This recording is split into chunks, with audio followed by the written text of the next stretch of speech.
धनबाद में public transport के नाम पर मात्र ऑटो ही रह गई है। बीच में बात हो रही थी इलेक्ट्रॉनिक बस को लाने की, लेकिन ये भी मात्र सर्वे में रहकर ही सिमट कर रह गई।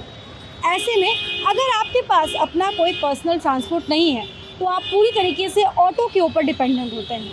ऑटो वालों की मनमानी से हर कोई वाकिफ़ है कि किस प्रकार से लगातार ऑटो वालों की मनमानी की बातें सामने आती है। एक ही ऑटो में लोगों को ओवरलोड किया जाता है, मनमाने किराए में बढ़ोतरी होती है, इससे आम जनता को काफ़ी परेशानी होती है। और यही वजह है कि धनबाद में जितनी भी पब्लिक ट्रांसपोर्ट है वो सिर्फ और सिर्फ ऑटो में ही सिमट कर रह गई है। ऐसे में आइए हम कुछ यात्रियों से बातचीत करते हैं और जानने का प्रयास करते हैं कि धनबाद में इलेक्ट्रिक बस की जो बात रखी थी उसकी शुरुआत जल्द से जल्द कर देनी चाहिए और इस तरह से ऑटो वाले की मनमानी से आम पब्लिक की जेब पर और आम पब्लिक पर कितना असर होता है। धनबाद में पब्लिक ट्रांसपोर्ट के नाम पे केवल ऑटो है। कई वादे किए गए, इलेक्ट्रिक बस आएगा, सिटी बस आएगा, लेकिन कुछ नहीं आया। क्या कहेंगे? सरकार की खाली बनावटी बातें हैं, खाली वादा करना जानती है, निभाना नहीं जानती है। और ऐसे में पब्लिक को क्या परेशानी होती है? पब्लिक को बहुत तरह की परेशानियां हैं। प्रदूषण के परेशानी है, एक से एक बीमारी हो रही है, यही चीज़ है। और जाम की समस्या अपनी है। धनबाद में पब्लिक ट्रांसपोर्ट के नाम पे केवल ऑटो है, सिटी बस भी नहीं चल पाई, इलेक्ट्रिक बस के वादे किए गए।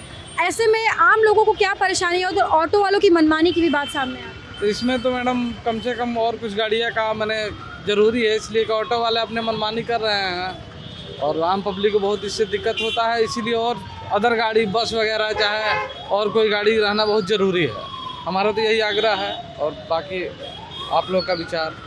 मुझे तो मैं भी एक आम पब्लिक ही हूँ और धनबाद की जो ट्रैफिक की व्यवस्था और लोगों की ट्रांसपोर्टेशन को लेकर जो समस्या है वो काफ़ी विकराल रूप से जटिल है।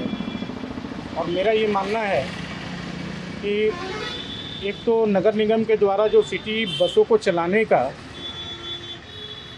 कुछ वर्षों पहले जो निर्णय लिया गया था वो तो ठंडे बस्ते में चली गई। कहने का तात्पर्य यह है कि सिटी बसों का संचालन का जो एक मैनेजमेंट है वो पूर्णतः फेल हो चुका है। उसकी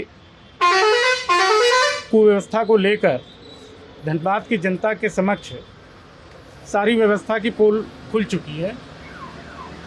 अभी तक मुझे जहाँ तक ज्ञात होता है कि सिटी बसों का जो परिचालन है धनबाद नगर निगम के अंतर्गत में वो बहुत ही कम है। 4 से 5 बसों का ही परिचालन हो पा रहा है, जो कि धनबाद के बाहरी इलाकों में अभी हो रहा है, धनबाद के अंदर नहीं हो रहा है। और बाकी बसों की जो अभी फ़िलहाल में जो स्थिति है वो आप स्वयं उसको जाकर देख सकते हैं। जो आम पब्लिक का पैसा है टैक्स के रूप में जो पब्लिक देती है सरकार को, उसके एक अच्छे व्यवस्था को लागू करने के लिए आपको देखने को मिलेगा कि सिटी बसें पड़ी पड़ी सड़ गई, जिसको देखने वाला कोई नहीं है। और उसके उपरांत दूसरा ट्रांसपोर्टेशन धनबाद में जो सबसे बहुतायत में है वो है ऑटो का परिचालन और तीसरा है ई रिक्शा का परिचालन। इधर कुछ 1-2 साल पूर्व से ई रिक्शा का परिचालन धनबाद क्षेत्र में बहुतायत की संख्या में बढ़ा है। लोगों को बहुत राहत भी इससे मिली है। ऑटो के तुलना में जो इलेक्ट्रिक ई रिक्शा है उसका परिचालन ज़्यादा सुगम भी है और पर्यावरण के लिए भी अच्छी बात है, वो चलना चाहिए। लेकिन ट्रैफिक की कुव्यवस्था धनबाद में अपने चरम पर है, जिसके कारण प्रायः आप सड़कों पर एक्सीडेंट की स्थिति आप देखते होंगे और लोगों को बहुत बचकर धनबाद शहर के बीच में अपने वाहन को चलाना पड़ता है, क्योंकि ऑटो वाले से प्रायः सारे लोग परेशान। उनका एक मैनेजमेंट नगर निगम के द्वारा जो होना था उनके ठहराव को लेकर वो व्यवस्थित नहीं है। आप प्रायः देखेंगे कि धनबाद के व्यस्ततम इलाके, व्यस्ततम जो मोड़ है वहाँ प्रायः ऑटो वाले अपनी मनमानी करके अपनी ऑटो खड़ी करते हैं।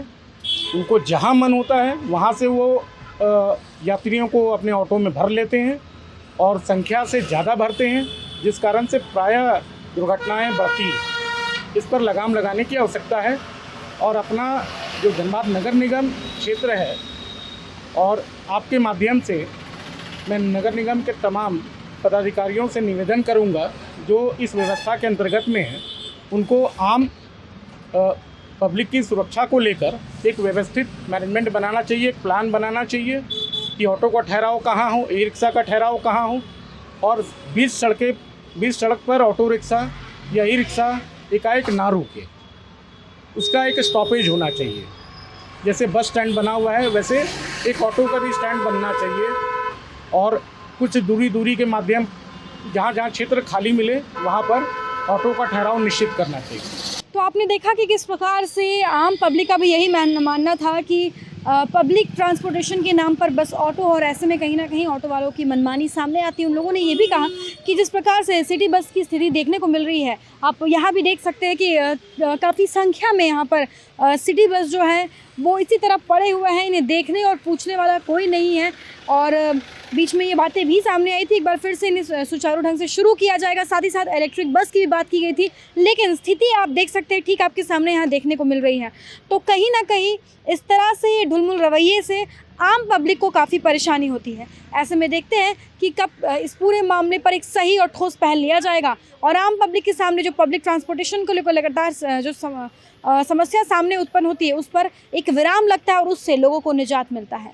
अपने सहयोगी प्रकाश के साथ Shambhavi Singh, the news post, Dhanbad.